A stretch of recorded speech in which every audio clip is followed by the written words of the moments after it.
Guys, dahil birthday ni Mrs. ngayon, kailangan natin siyang i-treat. Dapat pang malalakasan. Kaya naman ngayon, i-treat ko siya. At mag-check-in kami dito sa Town Place Suites here in Kelowna. Tara! Guys, isa din ito sa paborito naming banding ni Mrs. ang mag-travel at mag-check-in sa mga hotel. Reward na rin yun para sa aming mga sarili. At syempre, parami ba naman yung ambience. At guys, eto na. Nag-check-in na kami. At guys, dahil nga napaaga kami, nag-stay muna kami sa restaurant ng hotel. At guys, sobrang nakakatuwa kasi only coffee sila dito. Ayan na si Mrs. Dala-dala na yung kape namin. Tamang kape muna kami habang ini-enjoy ang ambience ng hotel. And guys, ready na yung room namin. Tara, samahan nyo kaming puntahan to. And guys, our home for 2 days. Guys, napakaganda ng room.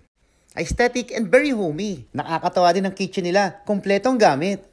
Spacious at may malaking TV. At guys, ito pa ang pinakamaganda. The view from our room.